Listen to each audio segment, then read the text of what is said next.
Apologies for starting the show a bit late. It was due to circumstances beyond our control. But anyway, we are here to give you nothing but the best again in terms of sports. And I'm your host, Amos, aka Amore. And I'm not alone on set here. I'm joined by my two lads, my two handsome gents, who are always here to analyze everything that you have to know in terms of sports and the in-depth of sports. Angorapson, welcome to the show.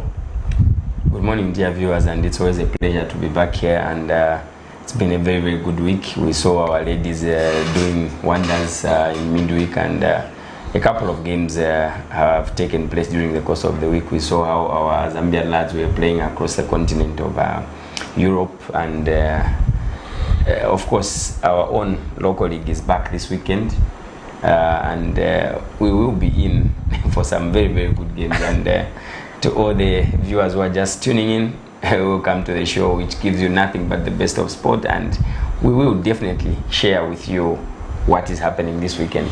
Good morning, Augustine. Good morning, Angorapson, and good morning, Amos. We return all the glory and honor to the Most High God for the gift of life and good health. And would like to thank the fans out there, for the viewers out there, for tuning in. I think we always appreciate your support, and we look forward to having a very good show and interaction with the fans out there.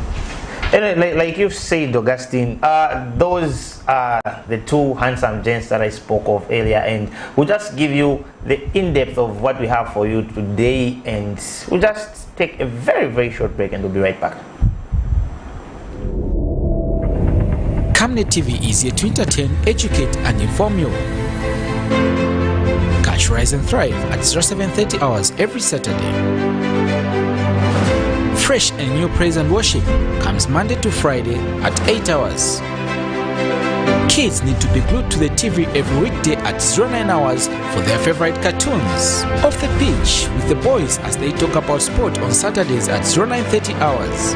Remember, we are also here to entertain you with our different varieties of movies every weekday at 10 hours. Join Pastor Victoria and Moses Chuluwa with Healing Word Ministries International Church live sermon every Sunday at 10 hours. Katamanda brings to you another journey of gospel ministers on Saturdays at 10:30 hours. The verdict comes to your screens at 17:45 hours. Join the Revival Harvest Church every Sunday at 18:30 hours. Every Monday to Saturday, join us on the news desk at 12 hours as we bring to you the midday news, and at 19:30 hours Central African time every day for the main bulletin. The ministry with Pastor Moses Chuluwa comes every Friday at 20:45 hours. On Mondays, it's your favorite national matters at 20:45 hours. Wednesday and Thursday, Pastor Victoria and Moses Chuluwa are on Partnership of Greatness with different spiritual teachings at 20:45 hours. And Frank on Camnet comes to your screen every Tuesday at 20:45 hours. Camnet TV, not just another channel. Are you a small to medium enterprise looking to advertise your products and services within your community and across Zambia? In these economic times, we are here to help you grow your business. Advertise with us on Camnet Market. Camnet Market is offering lower rates for prime time advertising between 06 to 18 hours every day to give your business an edge under the new normal and beyond. For more details, contact us on the following numbers: 097 975 3010 or 096 296 5883, as well as 096 244 726. You can also reach us via email on info@camnettvafrica.com. Camnet TV, not just another channel. Already eliminated in the qualifying games. For me, I would say we are eliminated. We can't make it to the World Cup. Maybe I'm lying on corruption, but for me, that's how it is. It's been a disappointing run for the past, I don't know how many years, for the men's national team. But hopefully, we've got hope in the ladies who are representing us very, very comfortably. But before we go to the ladies, let's look at the team that Quicksilver selected and the full local squad. We've got Kelvin Malunga from Ghana, Gregory Sanjas, Esco United, Lamex Yame, Zanako, Charles Montanga, Nkwazi. And then the defenders, we've got Jack Ngulube, Green Buffaloes, Prosper Chiluya, Benedict Sepeshi, both Red Arrows, Simon Silwimba, Solomon Sakala, both Zesco United, Dominic Chanda, Kawe Warriors, Luka Banda, Napsa Stars, Isaac Shamujompa, Zanaco. And then in the midfield department, we've got Spencer Sautu, Dixon Chapa, Kelvin Kampamba, all Zesco United. We've got Patrick Gondwe, Ngana, Kelvin Kapumbu, Zanaco. Strikers, we've got Jimmy Mukea, Napsa Stars, Moses Piri, Zanaco, Alex Bazongonga, Ngana. These are the local players that were caught in camp by Quicksilver. It's a mixed, for me, really, it's a mixed list of players being selected on merits and others being selected by reason of history. And this can be proven actually from the list that you've just gone through. One player that has been brought back to the squad basically on merit is one, I'll say a couple of players.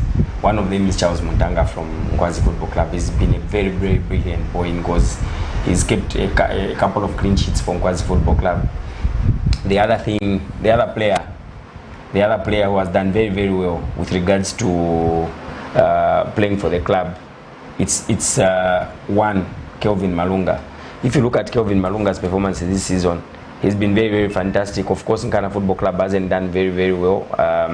In their last 5 games, probably they've only won 1, drawn 1, and probably lost the rest.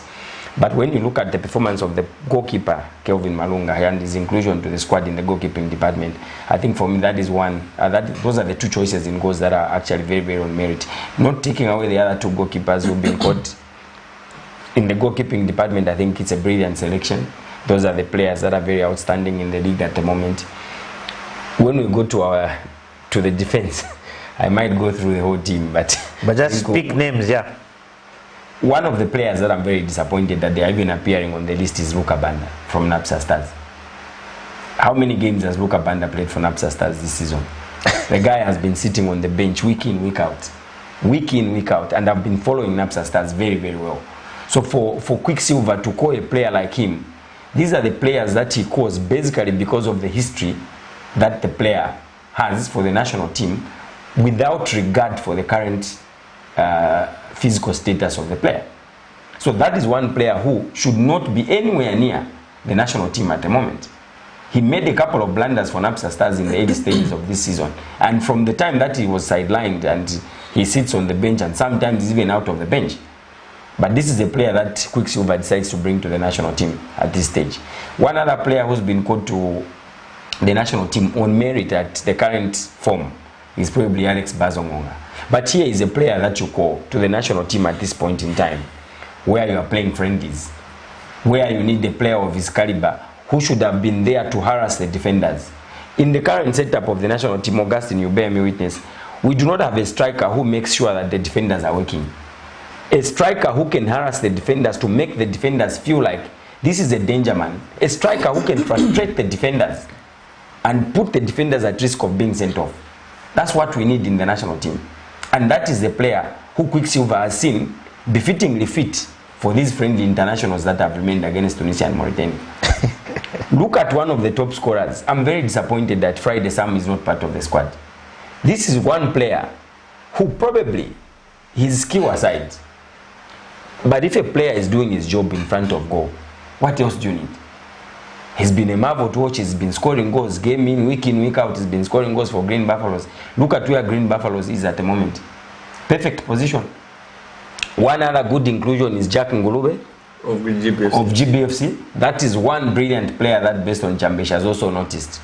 So this is, like I said in the beginning before Augustine comes in, it's a situation where some players are being called to the national team on merit and others because of history. We should move away from that, really. I really don't find anything credible in these type of selections. Augustine, any amazing names here that you feel like are deserving to be here, and any names that you feel like are not deserving to be on this list? I think overall, if you look at the national team setup, I think probably you pick the players that are on form. I think that's why it's a national team. It's not a rehabilitation center. You do not take players who haven't been games. I think to me, look at Simon Sirimba hasn't kicked a full game at Zesco United. He's not seeing any game time. But how does he make it into the team? And then you look at someone like Lamexia. He's a very good goalkeeper, very good upcoming goalkeeper, but he's not finding game time at Zanaco. Ever since he's moved from Kawa Warriors to Zanaco, he hasn't played a game. So why are you picking someone who is not competitive enough? I think to me, Quicksilver, if you remember in 2019-2020, when he went with the under-23 to the Africa Cup of Nations, he probably did the same things, made the same mistakes, got players who are not playing for their clubs because on the back of history, because they did well for him. You remember the likes of Prosper Chilwell. He was an understudy to Zakaria Chilongosha at the time. He went for Solomon Sakala and Mnyondo, who are not playing at their clubs, and opted to leave out Dominic Chanda, who was very, very good at the time. He went with players because he had worked with them. That's the reason he took them to the under-23, and it backfired for him. He's doing the same things now. He's picking players who I do not think should not be in the setup, if I have to be honest. I think to me, Luka Banda is one who has Angorapson has touched on. Why is Luka Banda being part of the team? He hasn't been playing regularly for Napsa Stars. I think he just featured in the previous game when they won 1-0. That's when we saw Luka Banda playing for Napsa Stars. But most of the games he has been sitting on the bench consistently. And for that matter, he's playing in the lower league. If he's sitting on the bench in the lower league, why should he step up to start playing for the senior national soccer team? There are a lot of teams that are doing well in the league. Like Nkwazi, they deserve a couple of players maybe in the national team. Another disappointing side was seeing only one GBFC player in the team. This is a team which is leading the log in the Zambian league. The GBFC are unbeaten. They are number 1 in the league, and you would have expected for that winning mentality that GBFC players are surrounding themselves with, they could have been associated to the national team. I think Jack Chilwa was one who I thought probably should have had a look in central midfield, because he's been very, very good for GBFC. He's been holding that defense together. They haven't been leaking a lot of goals. I think they've considered 4 goals this season. That's probably is one of those players who are the backbone of GBFC. If you look at Robin Siame, he has been doing very, very well for GBFC this season. He probably should have deserved the call up to the national team, because what we want to see is players that are on song. It's very, very important that we see players that are on song. Friday Sam, you cannot leave out your top scorer in the league with 8 goals and then get a Jimmy Mukea in the lower league who has got, is it 1 goal? Jimmy Mukea, he has got 1 goal in the league, and he's the guy who you get. Yes, he's got potential, he's for the future, but I think you need to be realistic with these young lads to say you are not doing well at this particular time, and I'm not going to pick you based on what you are doing. Not just because the boy has got potential, but you do not pick them because for doing nothing. Because if you keep doing this, we make them become reluctant. They won't push hard at their football clubs because they think national team is just by default they'll be called to the national team. I think they need to work extra hard for the national team jersey. It has to start with the clubs. If they're doing very, very well with the clubs, we will not argue when we see their names on that 23-man squad or 20-man squad, whatever it is.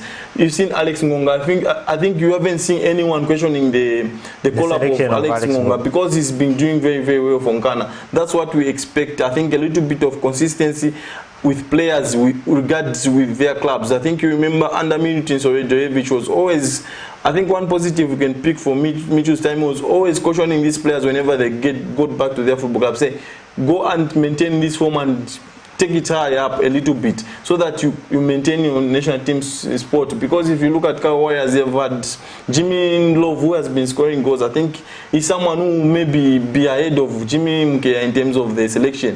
Twiza Chaiwela is another player who I felt would have been ahead of Jimmy Mkea in terms of the selection if you are going to pick players based on form and how they have started the league. But all in all, it looks to be a very good squad. We just hope that he gets the best. Good about it? It's good because Alex Ngonga is in. It gives us a different dimension. Patrick Gondwe? In terms of Patrick Gondwe, I don't know why Patrick Gondwe is part of that team. I think it's a very, very questionable selection. Inclusion, yeah. I think you do and not. He's been very consistent with this boy. Very consistent. But you see, here is a player who he doesn't even use at the club. He doesn't trust.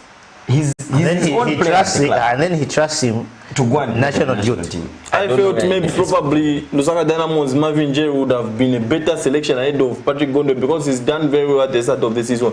He looks to be that bright spark at Lusaka Dynamo's Marvin Jerry. Maybe he could have been had a look in. I think if you look at the squad, it's surprisingly that you just get one player from a GBFC who are topping the league and get a lot of players from Red Arrows and Zanaco in the relegation zone. I think to me it defies logic. Angorapson, in conclusion to this issue, would you say we are now jokers? Because it's more of, instead of building, we are still experimenting. These are friendly games we are playing. Yes, but are we not supposed to build from those friendly games to avoid similar mistakes next time? Probably these are the experiments that he continues to make. He's trying to be consistent with the selection of the players that he's making. And I think for me, the critical thing that we need to do as a nation is when you call players to the national team, really, the first thing that you need to do is when you train them at national level. Secondly, follow it up with the performance of these players at club level. But none of these players are being monitored consistently at the rate that the national team needs to be managing these players. I've never even seen where, for this same example I was giving you, if Beston has been following Luka Banda for Napsa Stars, would he have any reason to give why he's calling him to the national team? The answer is no. It's a situation where you just remember that the last list of players which I had in the national team is this one. Who is available? Professionals, this one is not there, this one is not there. Let me add this one was already there. It's like you are playing names instead of playing form. And for me, really, this should come to an end if we are to develop as a nation. If you had a chance to pick between Chimbamwanga and Luka Banda, who do you pick? Is that a question to ask? That guy has been solid in defense at Green Buffaloes. Exactly. Very solid in defense. How many goals have they considered this season? Probably 4. The whole season. And look at how he's been winning aerial balls for GBFC. You can even see, even when he's wearing that armband, when it's given to him, you even tell that this is a responsible defender who's trying to protect his goalkeeper. A quick one, are we seeing Quicksilver handling the position for a very long period of time for now, since it's been extended to the end of the year, if I'm not mistaken? For me, really, I think the backup staff he has is very perfect. Those Croatians, his assistant coaches, I think the combination of Beston and those is very, very good. But I think a committee, I think the team that proposes names to the technical bench is not doing a very good job. It's not the job of the coach to call players to the national team. Let's get these facts right. The coach, yes, is availed a list by the technical team that picks players. Then he makes a conclusion of who he wants to be in the squad. So I think the problem for me starts with the people who select the national team. They should up their game and move away from issues of personalities that they know. Let them pick players on merit. Once that is done, then you avail a list of players who are in form. The coach should even have difficulties in selecting players. But as it is, picking that 20-man squad, even when I'm half asleep, I'll give you that list. Why? Because I know that is how the manager is thinking. That is how the coach is thinking. In normal circumstances, when you look at the current season, half of those players on that list can be chucked out. When you look at the form of these players that are playing in the league, we've got players who are playing proper soccer. We watching, you and I, the three of us go and watch soccer in the stadiums, and what we see is proper talent. Now, to keep seeing the same names repetitively, over and over again, how do you use the same players and you're expecting a different result? It doesn't work like that. Yeah, I think to me, I'll pick it up to say there's no clear roadmap. I think that's why they keep extending Quicksilver with 2 months contracts, 3 months contracts. I think there's no clear roadmap with what we're trying to do. Probation is being extended. Yeah, I think to me, we need to try and get this right. I think to me, if we are going to stick with Quicksilver, whether it's right or wrong, we need to stick with Quicksilver, and he needs to understand what his task is. If you are going to give him a long-term project, I think to me, you need to try and go and discuss with Nkana. We're going to have Quicksilver full-time. I think that's the best way we can go about it. If it's just a short-term fix, yeah, but it's good for Quicksilver to try and just just be the coach for the national team for this particular time, as you are looking for someone to come and take over from the national team. Maybe selection of the national team needs to be different in the near future. Maybe we need to engage all the 18 coaches in the league. They can pick maybe they can pick their best 11 so that we can try and come up with the best teams for the national team, the best local players for the national team. But I feel Quicksilver, if you are going to give him time, he needs to understand his targets, and he needs we should go back to the olden days where we used to be Copper Belt Select. And Lusaka Select. This is, okay, not really Lusaka, the southern side of the country Select and the northern side of the country Select. Put them in one game and let them play and wire each other. Then we can identify talent. And that's local coaches who are based on the northern side, local coaches who are based on the southern side, and those that know each other. Probably we will be able to identify talent in that man. We've got a call on the line. That concludes the issue. Hello? Hello? Hello? Hello? Hello, good morning. This is Elena. Come again?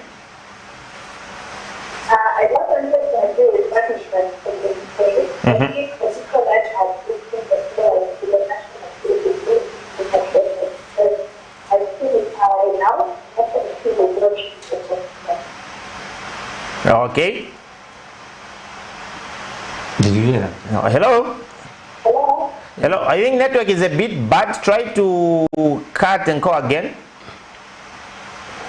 Yeah, I think what she's trying to say, she's agreeing with Mr. Skombe. I think players will be picked on merit. I think it's clear for people who watch the league that probably half of this team would not be there if it was being picked on merit.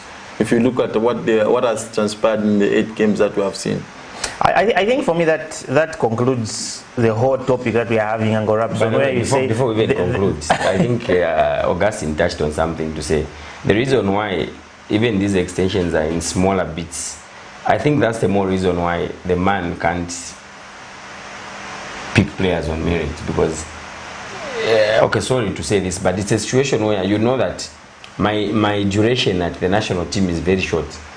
Let me use the players who are close to my heart for this short time, so that they don't forget about me also. Or maybe they get to see how it is to represent the country. We look at it in the way he likes to play. I think to me, the good side about Quicksilver is that he doesn't like to defend. He's not a defensive side coach who sit back and soak up the pressure. He'll try and have his team play on the front foot and try and attack teams. I think that's maybe the reason why we get exposed maybe more often than not. I think maybe it's one area, maybe they just need to rectify that defense and tighten it up a bit. But we have been very, very good going forward. We have to be honest under Quicksilver. But how do you tighten the defense when you are getting players who don't play in the league? That's the biggest problem, I think. And that's we do not even have the quality defenders, the caliber of top class defenders to play at the international level. One of the players I expected to put pressure on Prosper Chirui at left back is this is Esco United young lad. Maybe Chishimba. John Chishimba. We've got a call. Let's just pick this call. Hello. Hello. Hello. Good morning. Morning. Your name and where you are calling us from? Yeah, I'm calling from Casio. I'm Chimbanja. Oh, okay. You can go ahead with your contribution, sir. Yeah, thank you. Come again? I want just to contribute. Oh, yes, you can go ahead with your contribution. Yeah, why we are finding difficult football nowadays? Because we have taken politics again in football. That's why you have seen that in Zambia we are not improving. Everything is political. Even, I don't know, I can take, yes, you should be careful. They have to be very careful with you don't. Because you see, even in football we can invest a lot. People they don't know that in football we can invest a lot. Look at Brazil. You know, Sunday the football nation, we don't, as the sports minister, we are emphasizing on that. And you don't. We are dying by what we said. Football should be late. Why can't we have to get there the car? We have to get by. Otherwise, politics aside, we will travel. They get people this country. The president has made it clear that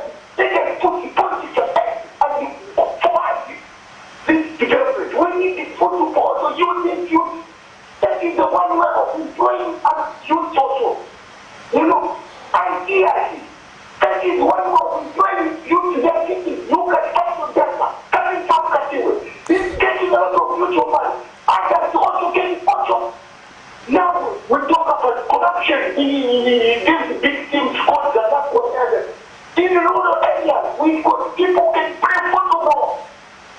But why in Zambia? Why are you doing this? Please, lenient to you to respond. Please, let's just wait as Zambians. Eh?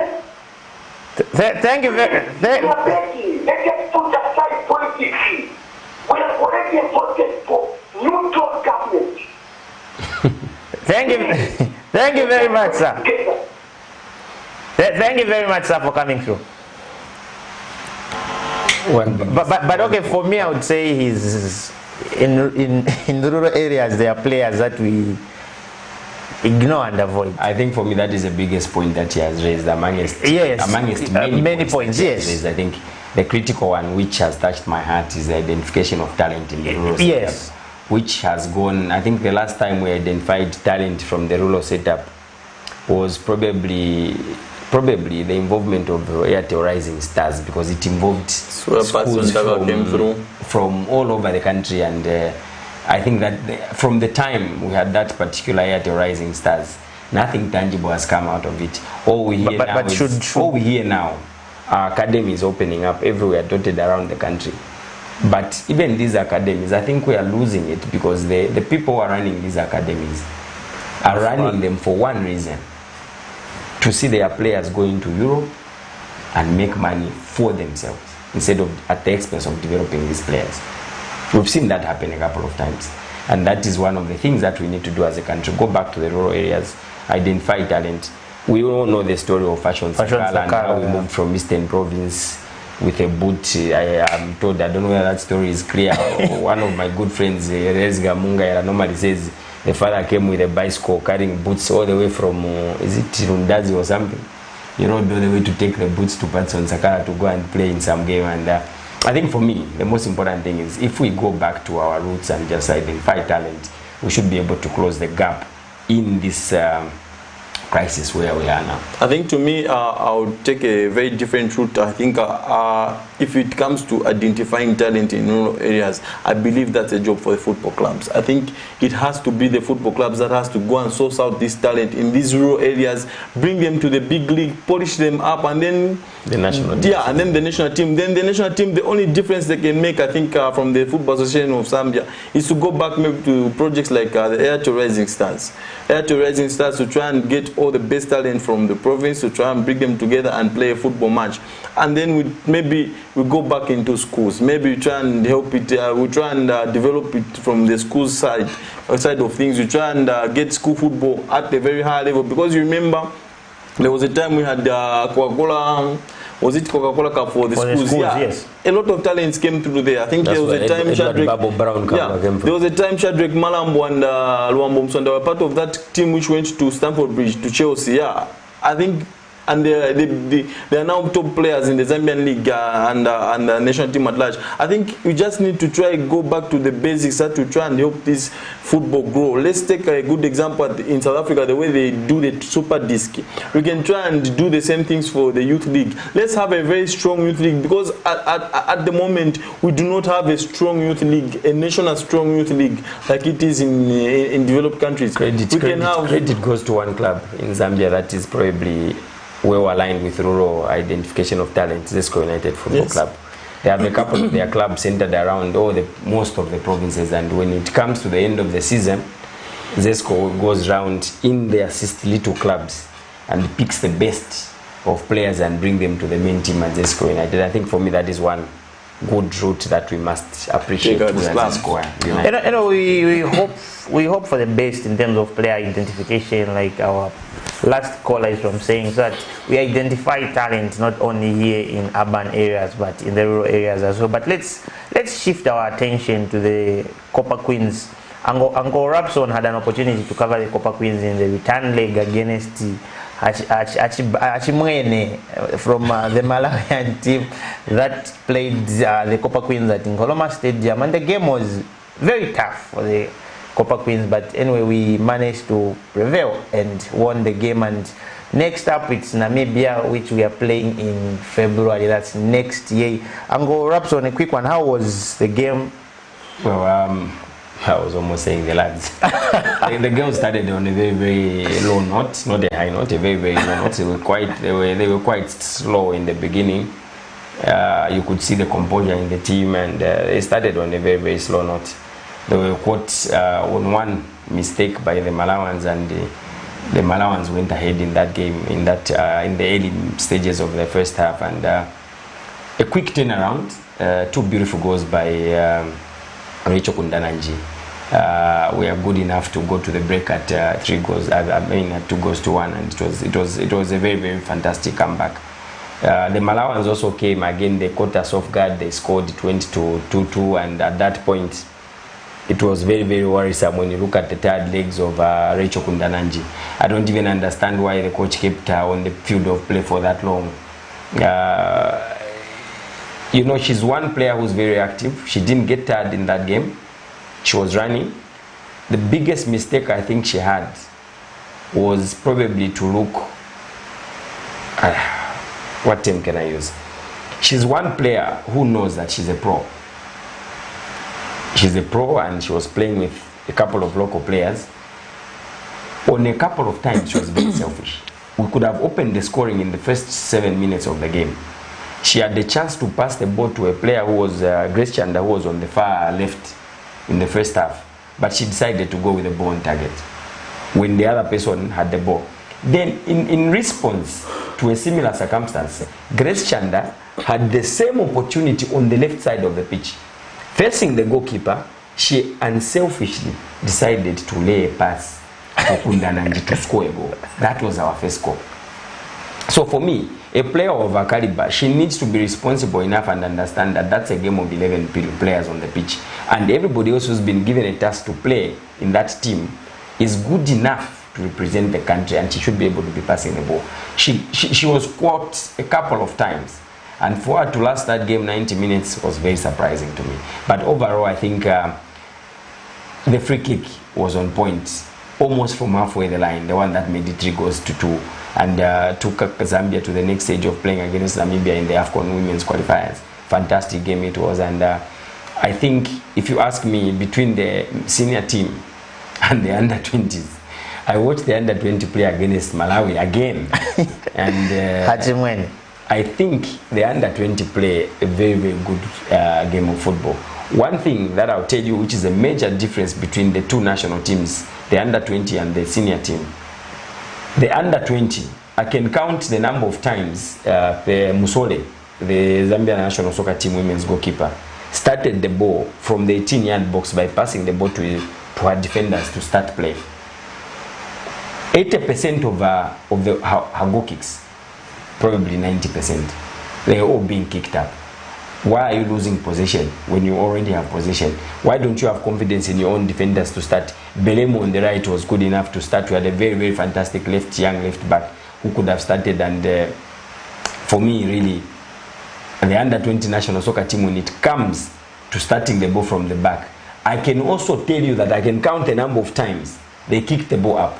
Probably less than 5% of all the goal kicks that have been taken in the game against Malawi, which they won at Nkoloma Stadium. Confidence levels. Very good confidence levels the under-20 has, way, way above the senior national soccer team. And at some point when we were trailing by a goal to nil, I looked at the team. I was asking myself a question. This same Malawi national senior team, given an opportunity to field in the entire under-20 team, those senior women's national team from Malawi could have been wiped out in 45 minutes because of the way the young ones play on the field of play. They enjoy passing football, really, if you ask me. How was the confidence levels in terms of them missing their maybe captain or star player Barbara Banda, but she sent out a message to them wishing them all the best? And how is Grace Chanda handling the captains? But perfectly well. Leadership in Grace Chanda can't go unnoticed on the field of play. She was fantastic on the day, provided quite a couple of good passes. She was in command. Every time the ref stops play and wants to caution her player, she would be there to discuss with the ref, taking away the players. I think she showed a lot of leadership qualities in that game, and the assist she gave, the one that made us equalize against Malawi, was perfect and fantastic, to say the least. I think in terms of leadership, the coming of Barbara Banda in the team is an addition to what we are already doing. That is a very, very good project. But the credentials of Bruce Mape are very, very questionable, if you ask me. We were trading, the man couldn't make any tactical changes. He was just standing. I really question his technical abilities with regards to managing women's football at that level of football. This is a coach who is clubless, by the way.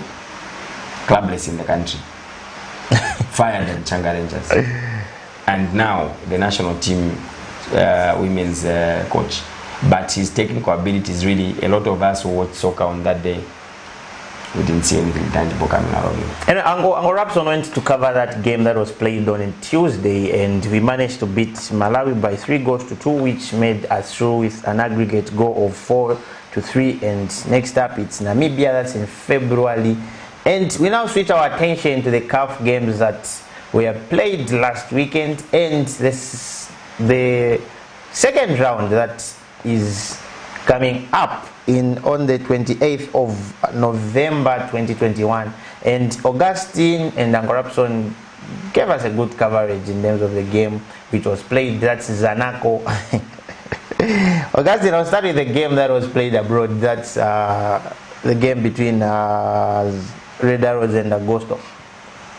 Red Arrows went to Premier de Augusto with a slender win. I think a 1-goal lead. I think it was always questionable going away from home, going to play a seasoned team in continental football. It was always going to be tough for the Airmen, but they went there and stood tall. Red Arrows had a couple of chances they could have won it in Angola. In the last 20 minutes, I felt Augusto came at Red Arrows very, very hard, but the defense was very, very solid. Questionable officiating, I must say. I think it's always a problem when you play away from. I think you have to be realistic. You just don't say things when you lose. I think even when things go away, you have to say the officiating wasn't very good. Pick this score, Augustine West. Good morning. You are through to Off the Pitch. Who is on the line? Good morning. Hello. Hello. I think we've lost that caller. Hello. We lost the caller. You were saying, Augustine? Yeah, so I think officiating on the African stage, I think it's very, very tricky. I think one tactic which Augusto went with, I think Alido Kaembe was probably Red Arrows' best player in the first leg here in Lusaka, and when they went there, they said Alido Kaembe was positive for COVID and he wasn't allowed to play. I think Red Arrows requested for a test to be done with CAF officials present. They did, and Alido was negative, but Red Arrows knew what tactics Angolan side do teams in Africa, so they decided to just withdraw Alido Kaembe and go without him in the starting 11. A good run in terms of the Red Arrows game, but we saw Zanaco dropping into the same one. That's the CAF Confederation, and let's look at the next games that they have. Angorapson, we've got Zanaco who will be at home against Binga FC. And Zanaco is very, very lucky, very, very lucky to say the least. They dropped out of that continental, CAF Champions League slot, and I think for me that's a blessing in disguise, because when you look at their current form, if they had proceeded to the next stage, they don't have the quality. They don't have the quality to sustain themselves in that Champions League where they are giants of African football. So I think they are dropping into CAF Confederations Cup, and given a berth of playing against Mbinga of Mali. This is a team which plays in the second tier of the Malian league, and their participation in the league is basically like you've won the FA Cup, and now FA Cup has a slot. So their League Cup in Mali has a slot. Was won by Confederation. It was won by Binga. Okay. So when you look at their qualification, it's not because they were number 2 in the league. They were nowhere near that. They were just lucky to win the cup, and that's how they find themselves here. But their performance has been fantastic, to say that this. When you look at where their resources are, here they struggle to move, and sometimes they really have to struggle. And it will be.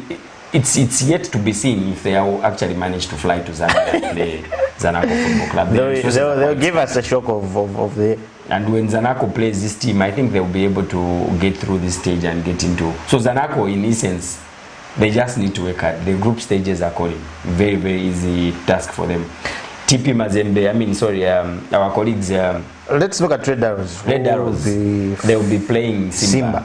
Our brothers who are playing their trade at Simba Sports Club will be in Zambia playing Red Arrows. Very interesting match. And if you ask me, Simba started very, very poorly. And even for them to drop into this league, remember they were in the Champions League, they dropped into this league. Reason very simple, they were beaten at home 3-1. Away they went and drew fantastic performance. On paper, you and I would have discussed to say these guys, they draw away from home. Now the game is being played in Tanzania at the biggest stadium, which confuses a lot of opponents. But there they were. Concentration level was very poor. The caliber of the players they have at the moment is just average. They went and lost that game by 3-1. So for me, Red Arrows stands a very, very good chance. They are developing at a very, very good level. Look at how they are performing in the league. They are moving away from the bottom 4, slowly going up the ladder, meaning that they are improving. Each week that comes, they are improving. By the time they will be meeting a team like Simba, which is going down every other day, they'll probably meet each other halfway, and it will be a very, very tricky encounter for both teams. Augustine, a quick one on this game. Yeah, it's going to be very, very tricky. I think Simba, the loss of Cletus Chamato has really hit them very, very hard. I think he was a masterpiece of that team. I think them losing him and that other player from Tanzania, I think it has been very, very bad for them. They haven't been playing very good. Their elimination against the Botswana side, so their coach being sacked. It's very, very tricky. I think it's a 50-50 game, Red Arrows versus Simba. I think if Simba do not play those ugly tactics when they are at home, I think it's a 50-50 game. By the way, don't say you were not warned. Simba always does that. So Red Arrows have to be psyched in advance that they should expect that. You can't even say that it will not happen. We know that that's what they do. That will happen. That will happen. And probably, you're even lucky in Angola you only had 1 COVID case. In Tanzania you might have 7. Of your starting 11. Exactly. So you've got to be very prepared for that. And so some interesting preparations in terms of Red Arrows preparing for these games, because they are looking forward to going further and further as we saw them innovating their score sheet board. And hopefully all the games will be hosted there at Ngoloma Stadium. It's a good progress. It's a good progress. Yes. I watched the women's game with a very, very innovated stadium. I've seen them fenced off the dressing rooms in preparation for an application to start hosting CAF games there. Hopefully the stadium will now pass. The scoreboard fantastic by 10 bets. Of course, I expected them to do much, much better than they have done. I expected to see a digital board there, but good progress. Yeah. It's a normal board. The other one, the traditional one is still there.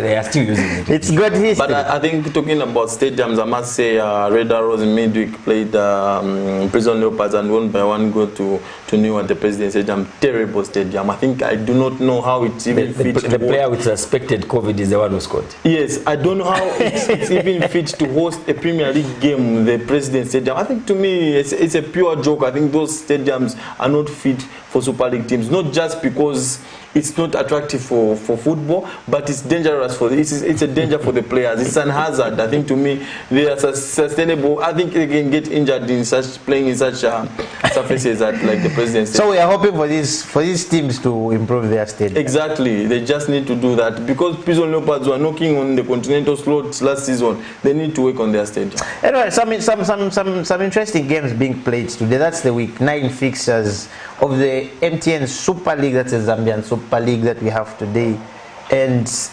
we've got some interesting games here. And maybe due to time, Angorapson we'll just pick Angorapson due to time. No, all of them. Just read all of them, then we can. Okay. At 13 hours, that's an early kickoff. We've got Green Buffaloes versus Kansanshi Dynamos. That's at the Edwin Imboila Stadium, and it's live on SuperSport. At 15 hours, we've got Kafue Celtic versus Ghana at the Edwin Imboila Stadium. And at 15 hours, again, we've got Forest Rangers versus Kawi Warriors. We've got Green Eagles versus Indeni. We've got Lusaka Dynamos versus Nkwazi. We've got Kongola Blades versus Zesco United. And tomorrow, Sunday, the 31st of October, we've got Power Dynamos versus Zanaco, and Beautycon versus Red Arrows, Prison Leopards versus Chambishi. But let's quick start. Let's look at the Kafue Celtic versus go through the National Division 1. Okay, let me give you a fix as well of the FAZ Eden National Division 1 League. We've got Trident versus Wapura Green Eagles. We've got Livingston Pirates versus Gomes. We've got Jumulo versus Police College. We've got Changa Rangers versus NAPSA. And we've got FC Moza versus Quito United. Young Green Buffaloes versus Esco Malaiti. And Sunday the 31st, which is tomorrow, we've got Kaisa versus City of Lusaka. Romana Radiance versus Mofulira Wanderers. Quattro. Kalumbila versus Young Green Eagles.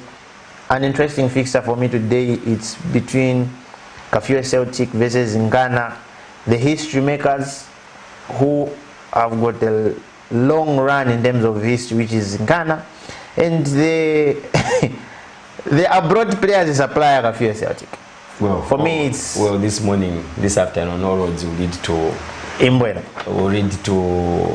Imboela Stadium in Skanze Police Camp, and I think for me really fantastic 2 games, and the fans who will be trekking to the stadium to watch those 2 games, they will be given value for their money. The first game of the day today is Green Buffaloes versus Kansanshi Dynamos. Kansanshi Dynamos fresh from beating Ghana Football Club away, at their home ground, and now they are in Lusaka facing the league leaders in Green Buffaloes, who were just a few seconds away from beating Zesco United in their last encounter. And today we see how the taste of Justin Chinama's caliber of being league leaders will proceed as they face Kansanshi Dynamos in that first match.